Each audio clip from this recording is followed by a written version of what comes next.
বিশ্ববাসী লড়াইয়ে নেমেছিল সেই হিস্ট্রির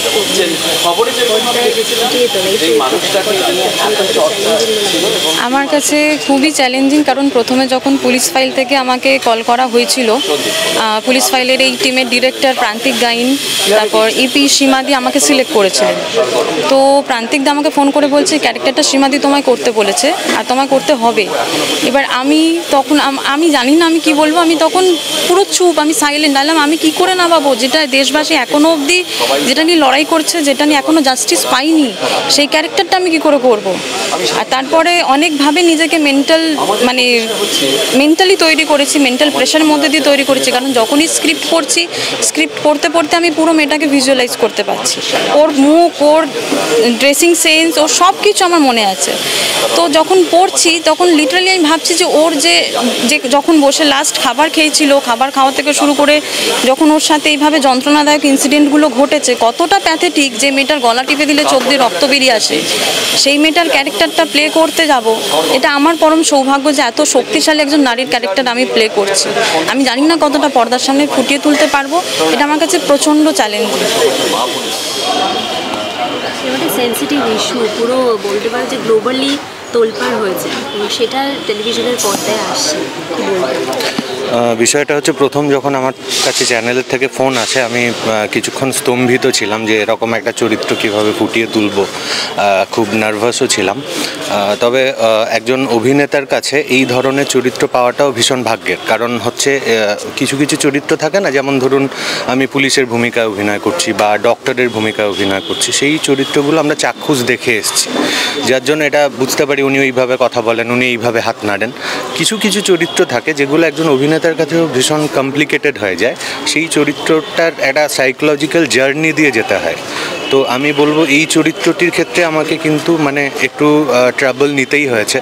দীর্ঘদিন রাত্রে আমি একা একা প্রিপারেশন নিয়েছি, আমার পরিচালকের সাথে একটা আলোচনা হয়েছে দীর্ঘ, যে কিভাবে করা যায়। সোশ্যাল মিডিয়া থেকে তার ছবি, ভিডিও, বিভিন্ন রকম কিছু কালেক্ট, বিভিন্ন আর্টিকেল পড়া, বিভিন্ন ইন্টারভিউজ দেখা, সেখান থেকে এই চরিত্র কিভাবে কথা বলে, কিভাবে হাঁটে, কিভাবে মানুষের সাথে ইন্টারাক্ট করে, এইভাবে একটা জার্নির মধ্যে দিয়ে আমাকে যেতে হয়েছে। তো এই জার্নিটা তখনই সাকসেসফুল হবে যখন আমি দর্শকদের সামনে এটা ফুটিয়ে তুলতে পারবো। অবভিয়াসলি এই চরিত্রটা যখন আমি প্লে করছি এখন, যখন দর্শকরা দেখবেন, তখন আমাকে খুব একটা ভালো চোখে দেখবেন না, এবং এই যে ভালো চোখে না দেখাটা, এটা আমার এবং আমাদের পুরো টিমের সার্থকতা। এটাই চাই, কারণ এই ধরনের চরিত্ররা যেন এই সমাজের বুকে, এই পশ্চিমবঙ্গ, ভারতবর্ষ তথা গোটা পৃথিবীর বুকে যেন কখনো না জন্মায়, এটাই আমাদের প্রত্যেককে চাওয়া। এবং এটা যদি সাকসেসফুল হয় তাহলে আমরা প্রত্যেককে, এটা আমাদের একটা ট্রিবিউট বলতে পারেন সেই সমস্ত তিলোত্তমাদের প্রতি, যারা দিনের পর দিন সমাজে প্রতিনিয়ত টর্চার্ড হচ্ছেন এবং পৃথিবী ছেড়ে চলে যাচ্ছেন।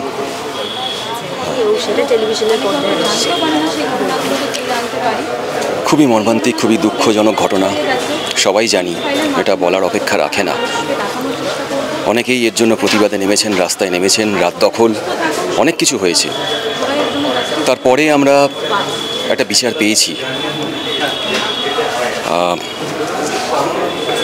পেয়েছি, কিন্তু এখনও অনেক মানুষ চোখের জল ফেলছেন, যে জানি না এটা সঠিক বিচার না আরও বিচার হওয়ার বাকি ছিল। সেই জায়গাটা থেকে মানুষ এখনও দ্বিধাগ্রস্ত।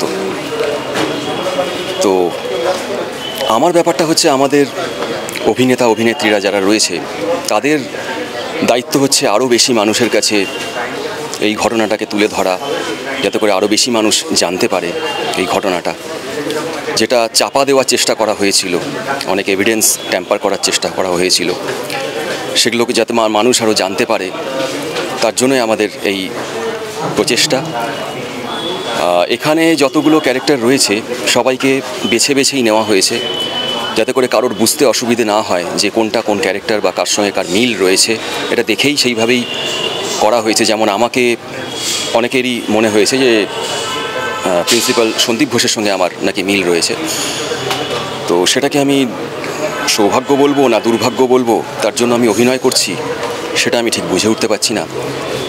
এরকম একটা অবস্থা।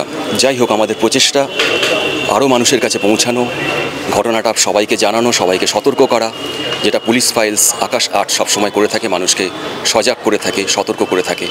আমরা সেটাই করছি। ধন্যবাদ।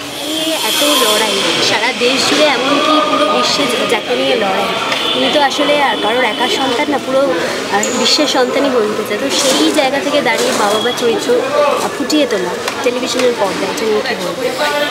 সবথেকে বড় কথা হচ্ছে যে যেদিন থেকে এই ঘটনা ঘটেছে সেদিন থেকেই আমি ব্যথিত এবং ভীষণভাবে কষ্ট পেয়েছি।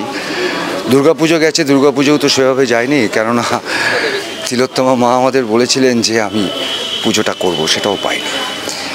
একটা সুযোগ পেয়েছি, সেটা হচ্ছে যে পথে ঘাটে শুধু চিৎকার করেছি বিচার চাই বিচার চাই বলে। সেদিন তো ওইভাবে কাঁদতে পারিনি যে আমার মেয়ের শাস্তি চাই, এটা সেদিন বলতে পারিনি। আজকে পুলিশ ফাইলের আকাশ ৮-এ আমাদের মানে খুব ভালোবাসার দিদি সীমা দাম এবং পরিচালক প্রান্তিক গায়েন, তিনি আমাকে বাবার চরিত্রে মনোনীত করেছেন। এর জন্য আমি আকাশ ৮ এবং এনাদের কাছে কৃতজ্ঞ। আজকে এই সুযোগটা পেয়েছি। এবং আপনারা যদি বলেন যে চরিত্রটাতে কীভাবে তৈরি করলেন, তৈরিটা যেদিন থেকে ঘটনা ঘটেছে সেদিন থেকেই মনের মধ্যে এই ক্রন্দনটা ছিল, ক্রন্দনটা আছে। সেই ক্রন্দনটা ক্যামেরার সামনে গিয়ে আমি ব্যক্ত করব এবং প্রত্যেক দর্শককে বলবো যে পুলিশ ফাইলের এই আরজিকরের ঘটনাটা আপনারা দেখুন, বুঝতে পারবেন যে তিলোত্তমার বাবা মায়ের কী অবস্থা হয়েছিল। এবং আমি চাই যে তার সঠিক বিচার অবশ্য পেয়েছে, সেই নিয়ে আর কিছু বলবো না, বাকিটা ঈশ্বর জানে। আমি তিলোত্তমার মায়ের ভূমিকা এখানে অভিনয় করছি। আমি শ্রীমতী রীনা মিত্র। তিলোত্তমার মায়ের যে দুঃখ, কষ্ট, যন্ত্রণা বাবা বা মায়ের, তার সাথে মানে আমার জীবনেরও অনেকটা মিল আছে, যার জন্য এই চরিত্রটা করার জন্য আমাকে আলাদাভাবে সেরকমভাবে কিছু তৈরি হতে হয়নি। স্ক্রিপ্টটা তো হাতে পেয়েছি, তো যেহেতু মানে অভিনয়েতে এসেছি। আসলে আমার মেয়েও ডাক্তারি পড়তে পড়তে ১৯ বছর বয়সে হঠাৎ করে চলে যায়। একটা মায়ের যে কী যন্ত্রণা সন্তান হারানোর, সেই যন্ত্রণাটা আমিও বোধহয় মানে ভাষায় প্রকাশ করতে পারবো না। আর আমি মনে করি যে সবাই বলছে যে সঞ্জয় একাদশী, আমি কিন্তু মানে একদমই মনে করি না যে সঞ্জয় একাদশী, কারণ তিলোত্তমার শরীরে ২৮টা ক্ষতচিহ্ন পাওয়া গেছিলো। একার পক্ষে সঞ্জয়ের এরকম করা সম্ভব না। সঠিক বিচার চাই, আর সঠিক বিচার হলে তবে আমি একটা মা হিসেবে শান্তি পাবো।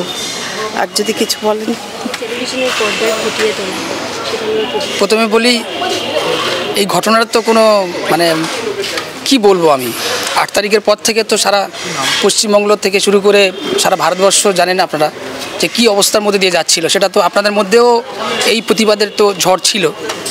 তো তারপরে তো যা হয় আর কি, আমরা কিন্তু লড়াই থেকে পিছিয়ে আসিনি।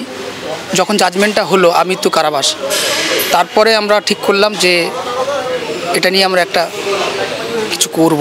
তো চ্যানেল থেকে প্রথম আমাকে অফারটা দেওয়া হয় যে এটা নিয়ে তুমি প্ল্যান করো, কিভাবে মানে কোনো রকম কন্ট্রোভার্সিতে না গিয়ে, পলিটিক্যালি কোনো রকম কাউকে আঘাত না করে, যেটা রিয়েল ঘটনা ঘটেছে সেটার উপরে তুমি একটা কাঠামো তৈরি করো।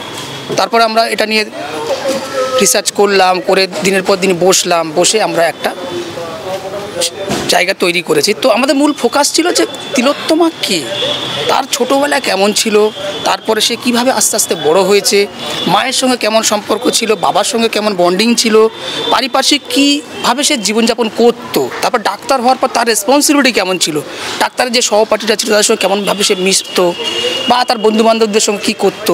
বিশেষ করে ও খুব পুজো করতে ভালোবাসতো, আঁকতে ভালোবাসতো, হারমোনিয়াম বাজাতে ভালোবাসতো, গান করতে খুব ভালোবাসতো। এমনকি ও যে পেশেন্ট দেখতো, মানে আরজিকরের বাইরে বলছি আমি, ওর একটা আলাদা একটা জগৎ ছিল যেখানে ও মানে বাড়ি যেখানে, সেখানে ও আলাদা করে জায়গায় পেশেন্ট দেখতো, সেখানে কিন্তু ফিস নিত না। মানে আজকে দিনে এটা কিন্তু খুব মানে কি বলবো, মানে একটা ডাক্তার হয়ে যে কাজটা তিনি করেছেন আর কি, সেটা আমাদের কাছে মানে বলার মতো কোনো জায়গা নেই। তো এই সমস্ত বিষয় নিয়েই কিন্তু আমাদের এই গল্পের মধ্যে আছে। তো এগুলো দেখার পর কোথাও আমরা এটা ভাববো যে যে লড়াইটা আমরা আজকে ৫ মাস ৬ মাস ৭ মাস ধরে করছি, তো একটা ভালো লাগার জায়গা তৈরি হবে, যে এটা আমরা করে আমরা খুব শান্তি পেলাম।